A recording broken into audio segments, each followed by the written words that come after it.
So I guess the reason, Neil, that the delay is going to take place before a final determination is made on the Cesarewitch potential disqualification is that the betting industry didn't want a decision to be made on the day and push back against it. That's one reason. Another reason is that you want to be absolutely sure. But as Simon said there, technology being as it is nowadays ought to be good enough to ensure you can make a decision much quicker.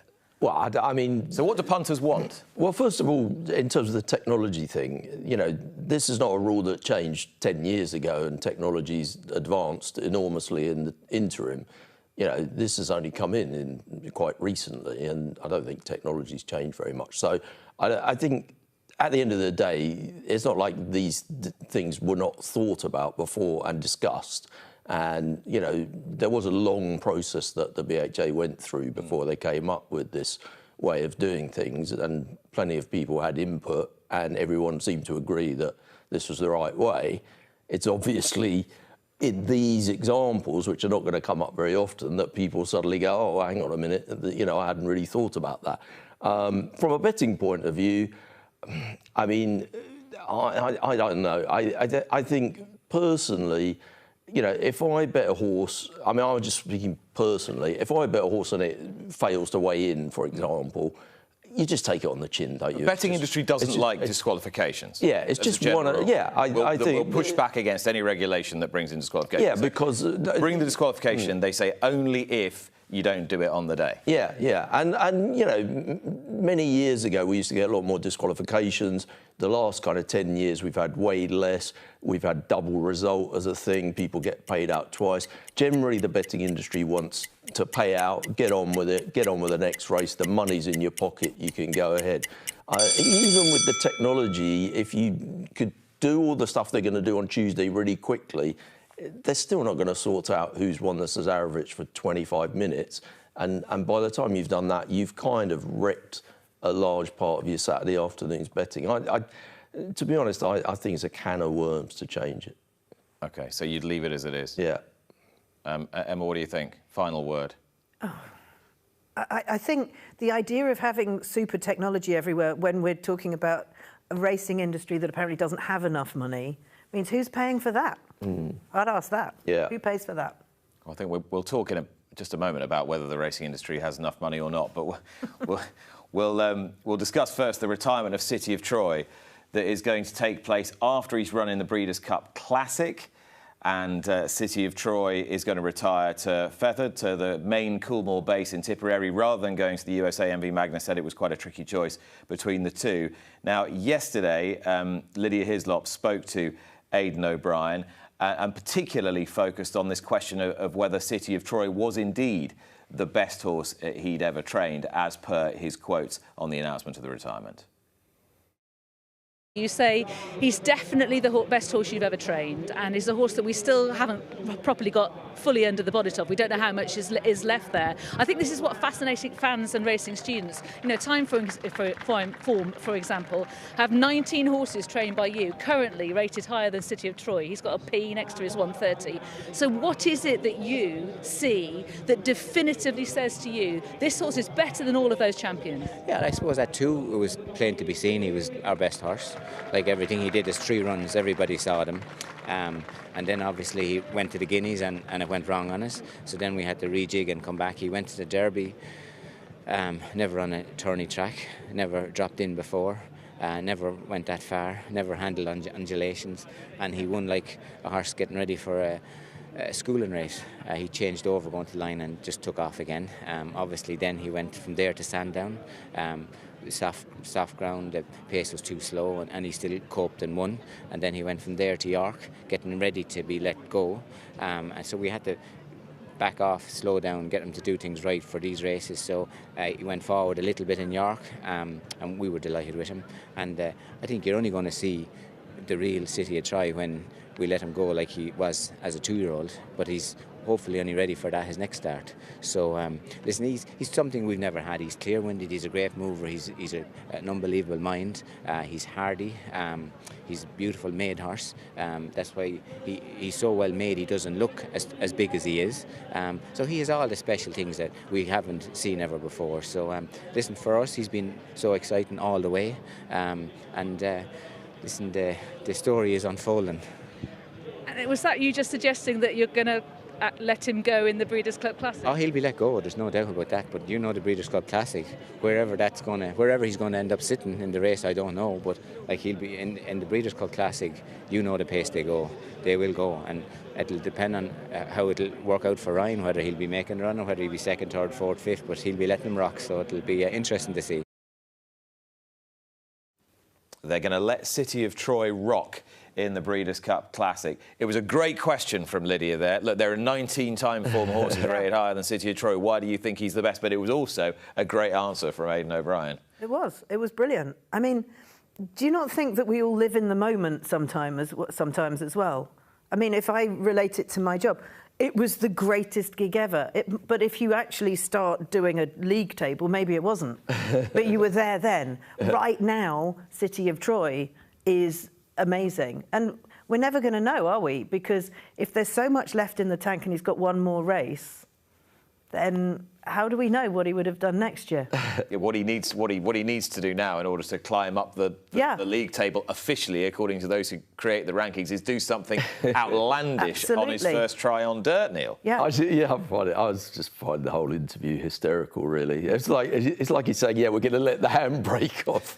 It's just like, "Yeah, we've got the handicap mark where we want it. We're going to the Breeders' Cup where we're going to try." It just seemed a bit mad, really. I mean, obviously everyone knows what's happening. They're just deciding how much they're going to charge, for a covering. It's ridiculous, really. I mean, like what price will you want to lay me that they have their best whatever next year? Whatever 3-year-old comes through next year.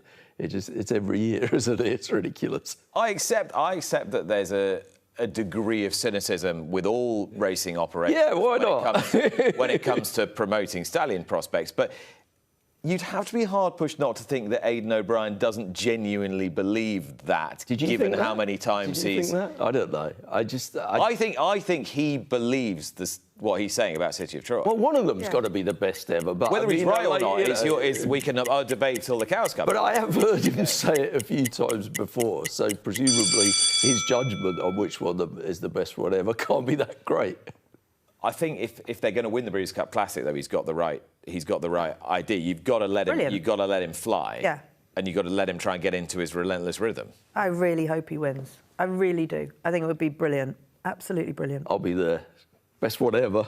Excellent. We're going to talk about this juxtaposition of all this money being spent at the sales, £130 million spent over 3 days at Tattersalls, and the promise of more to come this week. We spoke to Keir Drash and we've been speaking to Emma against the troubles that the sport has, and people saying, well, how can there be this much money? Oh, and no money. It's a strange one, isn't it? Yeah, it is a strange one. I mean, I think you look, and this much money is coming from a very small amount of people. Mm. And, I mean, if I look, certainly from my personal point of view, and I've had, one really good day, let's not get too excited, but that's all going to go back into horse racing. Mm. It's going to get paid to trainers and to, people that are breeding other horses that I buy. It's going to be paid on entry fees and jockeys and all the rest of it. So I think that's the good news, that money gets reinvested. It's how it comes back to the owners, isn't it, that becomes problematic. And Neil, you see this headline figure, and the sort of perception from the outside is, well, how can racing be struggling? How can racing ask for help from the government, particularly when somebody just casually flipping through the racing pages would see this kind of spend? Well, what is it? Up 52% the average price, up 33% the total spent. I mean, it's crazy, really. But I guess the two things that you think about are, first of all, I see later on we're going to talk about the levy board boosting prize money. They're talking about £1.5 million. You can't even get, a third of a 2-year-old for that. You know, and they're arguing about if you where want the a money... third of the gold, Neil, I can sell you one for a bit less than that. But I mean, you know, like, and the arguments about where that money goes in the sport, you know, are rattling on. So it's kind of hard for people to say, oh yeah, prize money at the top end needs to go up, when it's irrelevant, really, isn't it? It's the breeding value and the sales value of these horses makes the prize. You know, you could pretty much race for no money at the top end of the sport and it wouldn't make any difference. But then you could argue, you know, we're losing lots of horses to Australia and America and whatever. I don't know. It's grassroots, isn't it? The question is, how do you get money directed into the sport from this money that's swilling around at the sales? And like, well, we were doing a bit of number crunching, weren't we, Emma? Because people will say, well, hang on, Sales House is getting, you know, fat off the land here, and you know, where's their contribution to the sport? But even at 5% of 130 million, you're talking 6.5 million commission paid this week, and that, of course, is predicated on the fact that, you know, they get all the money in. Everyone pays, and they've got to. You know, Tattersalls are going to pay everybody in a month, regardless of whether they've had their money. Whether they've been paid or not, and so. If you were to take a portion, a tiny portion, or a percentage of that 6.5 million, that's not going to sort racing's problems out either. It's not, and Tattersalls do put money in, don't they? They sponsor races. They do. I mean, I don't think it would be fair to say that they're just sitting there. So then Neil, what about these breeders getting rich? Well, maybe. I mean, I would say obviously, like, punters are the people that, apart from owners, put the most into the sport. Oh, without a doubt. And punters don't have a seat at the table when it comes to making decisions within the sport. Breeders do have a seat at the table. Are they putting enough in? I don't know. I mean, you know, obviously, I'm sure you can tell me there's a lot of breeders struggling, and some people have, you know, we only see the headlines. Some people have done really well this week. Lots of people have probably had a terrible week. You know, that's the nature of the game. I think if you focus on this week alone, that's like saying that Taylor Swift and Beyonce are the music business. You know, it's not real life. There are those high-level things that don't account for the fact that, you know, more and more grassroots music venues aren't in existence anymore. I think that's where it comes down to. Well, how does it? Yeah, I mean, just on that, like, because it's very similar actually in the music business. There must be the same arguments that, you know, why is that money going to the top end, and how can we divert some of it into the? Sorry, we've gone over the 2 minutes. Haven't we? Sorry. How can we divert some of it into the kind of more grassroots area of the sport? Surely they have the same debate in the music. There's exactly the same debate going on. And what's the answer? Well, what certain people in the music industry want to do is put a levy on the big gigs. So X amount from every ticket over a certain level goes to grassroots. Okay. There you go. That's it. That's what racing. I want to keep running with this, but I'm going to have to get through to the end of these. Move on. Because you all wanted me to talk about the Australian pattern today, didn't you? That's what you all wanted to talk about. We were having quite an interesting conversation about the grassroots of the music. Now, Lydia yesterday tweeted this: Australian decision makers have decided to pass off counterfeit goods as group races via interstate wheeler and dealing. Don't label your races with a pattern badge if you've no respect for or understanding of the concept. Races must do what they say on the tin. Embarrassing. I love Lydia. Do you love Kevin Blake as much? I haven't read Kevin Blake's one yet, I'll tell you. Australia already has more Group 1 races than Britain, Ireland and France combined. For further context, there are currently 4 horses traded in Australia that are officially rated 120 plus. There are 21 such horses in Britain, Ireland and France. Yep, more upgrades needed. I'm not quite sure what that little shrugging shoulders. It's a shrugging shoulder one. Oh, it's the shrug, is it? Yeah. Okay. Yeah. So they're essentially diluting their already bloated Group 1 pattern further. Neil, I suppose the counter argument is to say, well, they're running all these races for huge amounts of money. Don't they deserve to be called Grade 1 races? Well, that's where should there necessarily be an equivalence between money prize and money the and class status? of the horses? I mean, God knows. I don't know. It gets very complicated when you're putting in drop-in concepts like the Everest. Yeah, yeah. Which is run under completely different regulations to a normal. I mean, obviously, we race. have that argument to a smaller degree within UK racing when sales races are going for ridiculous amounts, and then there can be a pattern race 2 minutes later for a tenth of the money. I think if this had been 50 years ago, it wouldn't have mattered because Australian racing was a much more kind of discrete entity then. And it could just run its own pattern and it wouldn't have mattered what the rest of the world. But I think now that we're trading so many horses with them, perspective and context does matter. So a Group 1 has to be worth there what it's worth here in terms of standing. No, I think you're right. It'll be interesting, won't it, to see what goes through the horses in training sales and if more horses end up going to Australia because of this announcement. Yeah, because it's quite not easy to get a Group 1, but relatively speaking... But it's easier, isn't it? Easier, I mean, we all hear talk of cheap black type, you know. Black type is hard to get in England and Ireland. Yeah, I'm feeling the warmth of the Persuader harder than Alphonse Legrand did yesterday at the moment. So I need to crack on.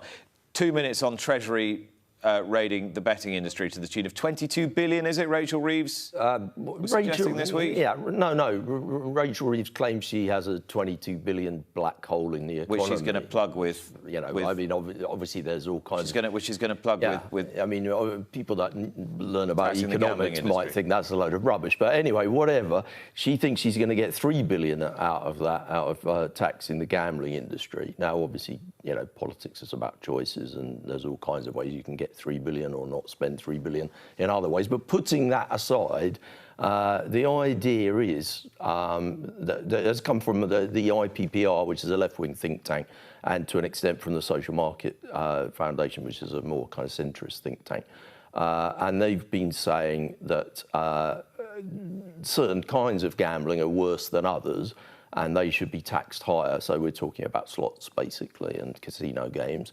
And a lot of people in racing would have sympathy with that and would say, well, we made a mistake kind of allying racing with those kind of products. But you do remember, of course, that when the FOBT debate was going on, the fixed odds betting terminals, and people were talking about if we get it down to £2 a spin in the betting shops, that will mean that the betting shops will have to focus on horse racing. Everyone will start betting on horse racing. Well, how did that work out? I mean, that's just nonsense. And I think the same argument is slightly being put forward by some people within the industry. I don't think that's going to happen. I mean, basically, first of all, you've got about 23% of people that bet on horse racing also bet on casino games and slots. So you have customers that are involved in both. You can't separate it out. The idea, and big international bookmakers are one-stop shops. They're not going to suddenly have, I don't know, for example, you know, William Hill Sport and horse racing and William Hill Online Casino as two separate things where you have a different account. That's never going to happen. So what's most likely going to happen if this comes in is that the cost of acquisition per customer goes through the roof, and that means that less money will be spent on sponsorship of horse racing, less promotion of horse racing. It could end up in a situation where literally taking a horse racing bet of any description is a negative. So they'll just stop, maybe not stop offering it as a product, but just stop pushing it as a product. It'd be a disaster for racing, basically. You did well there. You did very well. We're going to move on. There was a small boost to the prize money fund this week from the levy board. There was 2.2 million, $1 million and one which went to core racing. So essentially what used to be called grassroots, but what is not in the Premier tier now. And the other went to the GB bonus scheme for fillies and mares, both on the flat and for steeplechasing in this case.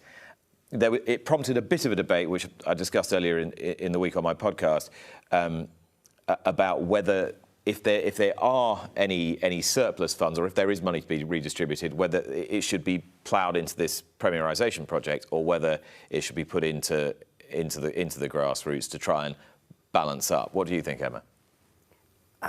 I think the problem is that, without sounding glib, £1 million is so little in the big scheme of things that it doesn't really matter where you put it. Given, you know, the chat today has been about my Group 1 winning mare and a really good sale I did, but the majority of the horses I own, I jump for joy if they get rated 80. That's a huge result. Most of my racing is lower level. If, you know, I had a good day if it's class 4.